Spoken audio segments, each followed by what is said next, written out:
Assalamualaikum warahmatullahi wabarakatuh. Alhamdulillah, alhamdulillahi rabbil alamin. Wassalatu wassalamu ala asrafil anbiya'i wal mursalin, Sayyidina wa maulana Muhammadin wa ala alihi wa sahbihi wa alaina ajma'in. Amma ba'd. Para pendengar rahimakumullah, alhamdulillah, alhamdulillah, alhamdulillah. Puji syukur kita aturkan kepada Allah Subhanahu wa ta'ala, karena Allah Subhanahu wa ta'ala telah memberikan nikmat yang banyak bagi kita semuanya, yakni berupa agama Islam. Mudah-mudahan Allah Subhanahu wa ta'ala senantiasa memberikan hidayah, taufik dan inayahnya kepada kita semuanya. Allahumma amin. Salawat dan salam mudah-mudahan tetap tercurahkan kepada Rasulullah Muhammad sallallahu alaihi wasallam. Mudah-mudahan kita mendapatkan syafaat atau pertolongan dari baginda Rasulullah Muhammad sallallahu alaihi wasallam. Para pendengar rahimakumullah, di dalam beribadah kepada Allah Subhanahu wa ta'ala, tentunya ibadah kita dimohonkan untuk diterima oleh Allah Subhanahu wa ta'ala. Perlu diketahui, di dalam beribadah kita mengetahui adanya ibadah mardhah dan ibadah yang muamalah. Ibadah mardhah merupakan ibadah yang berhubungan langsung dengan Allah Subhanahu wa ta'ala. Hablum minallah. Sementara ibadah muamalah adalah ibadah di dalam rangka hubungan kita kepada manusia. Hablum minan nas. Ibadah tersebut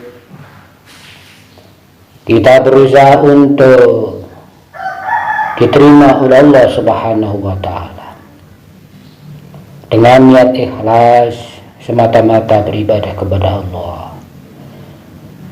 Kedua ibadah ini tidak bisa dipisahkan,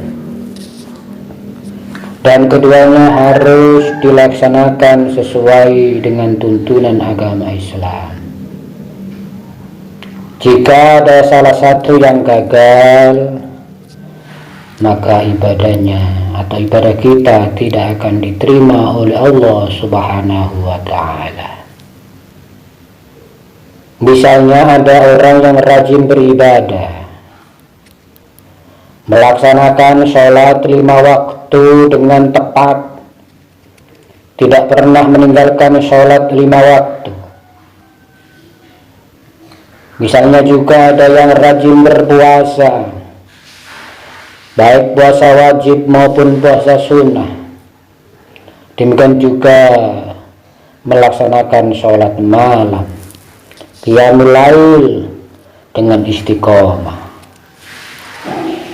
Namun kita memiliki akhlak yang buruk, yaitu seperti kita menyakiti perasaan orang lain, berbuat sombong terhadap orang lain, berbuat aniaya terhadap orang lain, berbuat maksiat yang lain. Misalkan kita pelit, kemudian tidak murah hati, maka semua amal ibadah yang kita lakukan, baik itu sholat 5 waktu, kemudian puasa, sholat malam, zakat, ibadah haji yang kita lakukan, maka semuanya akan menjadi gugur. Para pendengar rahimakumullah, oleh karena itu kita berusaha untuk hati-hati di dalam bersikap, di dalam berbuat. Kalaupun kita rajin sholat, rajin beribadah kepada Allah Subhanahu wa ta'ala, maka dengan sendirinya kita berusaha untuk berbuat baik kepada sesama manusia, kepada hamba Allah Subhanahu wa ta'ala. Kalau kita ingin masuk surga, hablum minallah, hablum minan nas, harus selaras. Kedua-duanya harus mendapatkan ridha dari Allah Subhanahu wa ta'ala. Demikian juga sebaliknya, kalau ibadah muamalah kita baik tetapi tidak pernah melaksanakan sholat, jarang sekali beribadah puasa, tidak pernah membaca Al-Quranul Karim, maka sama halnya itu adalah secara umum ibadah kita adalah gugur. Untuk apa kita berbuat baik kepada sesama manusia sementara hablum minallah tidak kita penuhi? Para pendengar rahimakumullah, untuk itu perlu kita ketahui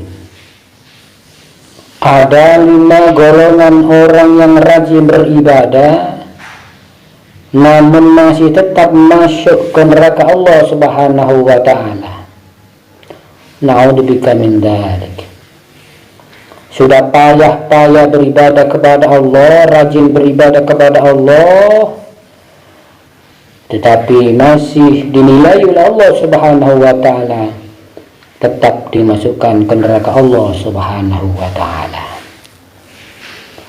5 golongan tersebut adalah, yang pertama, orang-orang musyrik. Musyrik itu artinya menyekutukan Allah, menduakan Allah Subhanahu wa ta'ala. Berbuat musyrik ini merupakan dosa yang tidak diampuni oleh Allah Subhanahu wa ta'ala. Hati-hatilah, di zaman sekarang ini banyak orang yang rajin beribadah tetapi masih percaya dengan dukun, masih percaya dengan jimat, masih percaya dengan hal-hal lain, benda-benda lain selain Allah Subhanahu wa ta'ala, mensekutukan Allah Subhanahu wa ta'ala.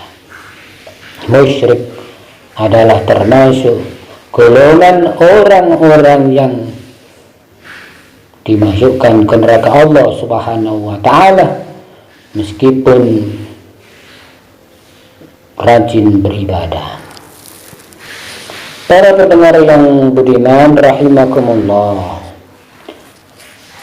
musyrik adalah dosa yang paling besar, dosa yang paling besar yang tidak akan diampuni oleh Allah Subhanahu wa ta'ala. Jangan sampai kita memberikan atau menyembah selain Allah Subhanahu wa ta'ala, meminta kepada selain Allah Subhanahu wa ta'ala. Meskipun kita sudah rajin beribadah, kalau kita berbuat musyrik, maka ibadah kita gugur dan akan tetap masuk ke dalam neraka Allah Subhanahu wa ta'ala. Memberikan sesajen dan suka meminta-minta kepada benda mati atau roh-roh nenek moyang, itu adalah merupakan salah satu atau bentuk dari kemusyrikan. Kita rajin sholat, rajin zakat, rajin puasa, dan juga termasuk sudah mampu melaksanakan ibadah haji, tetapi kalau masih berbuat hal seperti ini, memberikan sesajen dan suka meminta-minta pada roh leluhur atau benda-benda mati yang lain, maka ibadah kita ini tidak akan diterima oleh Allah Subhanahu wa ta'ala. Menyekutukan Allah Subhanahu wa ta'ala akan tetap dimasukkan ke dalam neraka Allah Subhanahu wa ta'ala. Yang kedua, golongan yang rajin beribadah tetapi tetap masuk ke dalam neraka Allah Subhanahu wa ta'ala adalah mulut berbisa, mulut beracun. Perlu diketahui ibadah seharusnya menghasilkan akhlak yang mulia, membuat kita halus di dalam bicara, lembut dalam bertindak, dan tegas dalam mengambil keputusan. Tetapi pada zaman sekarang ini tidak sedikit orang yang rajin beribadah, tapi akhlaknya membuat orang lain menjadi kecewa, membuat orang lain menjadi sakit hati dengan ucapan, dengan bicaranya, membicarakan orang lain, kemudian menyombongkan diri, berbicara yang tidak ada aturannya, sampai-sampai terjadi permusuhan di antara mereka, di antara kita. Mulut berbisa ini adalah merupakan golongan orang yang nantinya akan tetap masuk neraka Allah Subhanahu wa ta'ala meskipun dia rajin beribadah.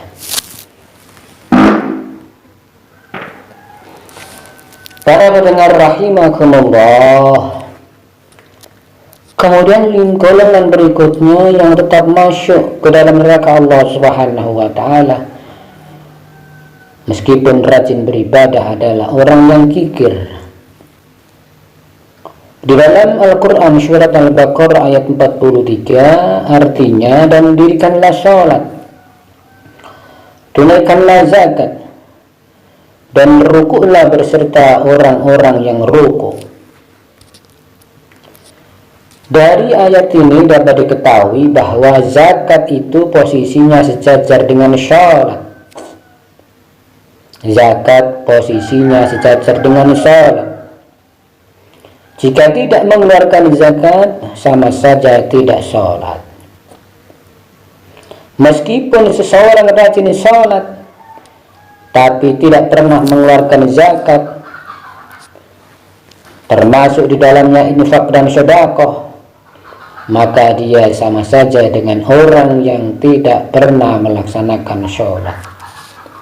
Orang yang kikir, orang yang pelit, tidak mau mengeluarkan zakat, rajin beribadah kepada Allah Subhanahu wa ta'ala, tetapi tidak mau mengeluarkan zakat alias kikir, maka nantinya akan tetap masuk ke dalam neraka Allah Subhanahu wa ta'ala. Para pendengar rahimakumullah, kemudian golongan yang keempat yang nantinya akan tetap masuk ke dalam neraka Allah Subhanahu wa ta'ala meskipun tetap rajin beribadah, yang keempat adalah sombong, takabur.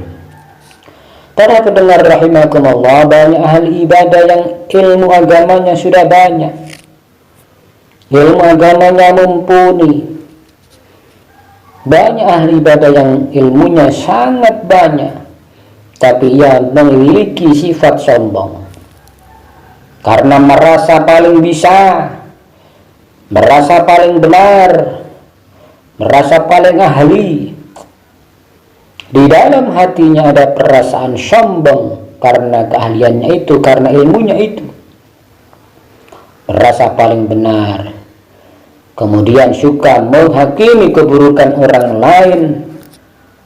Itulah termasuk sifat yang sombong yang nantinya tidak akan masuk ke dalam surga Allah Subhanahu wa ta'ala dan tetap masuk ke neraka Allah Subhanahu wa ta'ala. Orang yang sombong meskipun dia ibadahnya tekun, sholatnya tekun, zakatnya tekun, puasanya rutin istiqamah, sudah berhaji, Orang yang sudah rajin beribadah tetapi dalam dirinya memiliki kesombongan, maka dia akan dijerumuskan ke dalam neraka Allah Subhanahu wa ta'ala. Sombong, takabur merupakan sifat atau golongan orang yang nantinya tetap masuk ke dalam neraka Allah Subhanahu wa ta'ala. Kemudian golongan berikutnya yang rajin beribadah tetapi tetap masuk ke dalam neraka Allah Subhanahu wa ta'ala adalah hubbud dunya, terlalu cinta dunia.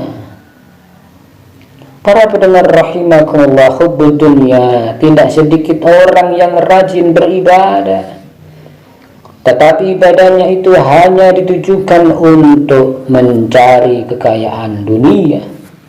Hubbud dunya, terlalu cinta kepada dunia tapi lupa dengan akhirat.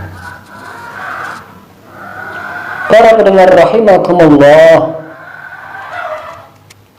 terlalu mencari kekayaan dunia, mungkin Allah di dalam hal ini akan memberikan kekayaan kepada mereka dengan kerja kerasnya, tapi mereka tidak akan dimasukkan ke dalam surga karena ibadahnya tidak didasari keikhlasan.